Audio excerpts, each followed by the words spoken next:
Hello everyone, আসসালামু আলাইকুম। সবাই কেমন আছেন? আশা করছি ভালো আছেন। তো আমার ভয়েস শুনেই বুঝতে পারতেছেন আমি অনেক বেশি অসুস্থ। আমার গলাও একবারে বসে গেছে। তো প্রচণ্ড গলা ব্যথা, জ্বর, সর্দি, কাশি। তো কালকে একটু মোটামুটি সুস্থ ছিলাম, যার কারণে হচ্ছে আমি আর ভাইয়া বের হয়ে গেছিলাম একটু ঘোরার উদ্দেশ্যে। আমরা ভাইরাল হাঁসাই গাড়িতে চলে গেছিলাম কালকে। এর আগে তো প্রচুর গেছি হাঁসাই গাড়ি, যেহেতু আমার ভাইয়ার শ্বশুর বাসাই হচ্ছে হাঁসাই গাড়ির ওইদিকে। তো এই জন্য হচ্ছে অনেক ঘোরা হয়েছে, বাট তখন হচ্ছে হাঁসাই গাড়ি এরকম হচ্ছে মানে উন্নত ছিল না বা ভাইরাল ছিল না। তো এখন কিছু হচ্ছে রানিং যেগুলা সেলিব্রিটি আছে আর কি ছোটোখাটো, তো তারা গিয়ে হচ্ছে হাঁসাই গাড়িকে একবারে ভাইরাল করে দিয়েছে।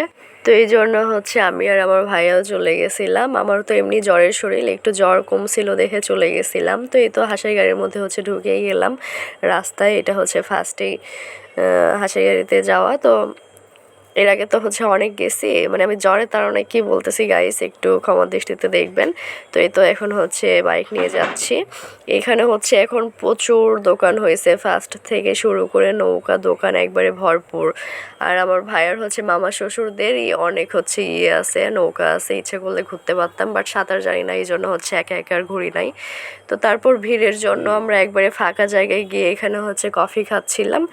দেন হচ্ছে কফি খেয়ে আবার নওগাঁর উদ্দেশ্যে চলে আসলাম, কারণ বেশি ভিড়ের মধ্যে আমার বসতে একদমই ভালো লাগে না।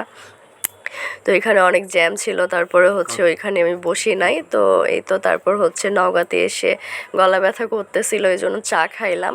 তারপর আবার চটপটি নিছি, তো চটপটির মধ্যে টক দিয়ে দিয়েছে, এই জন্য এই চটপটি আর খাই না, এটা হচ্ছে পুরোটাই বাতিল করেছি। আর ভাইয়া হচ্ছে এখানে খাওয়া দাওয়া করতেছে।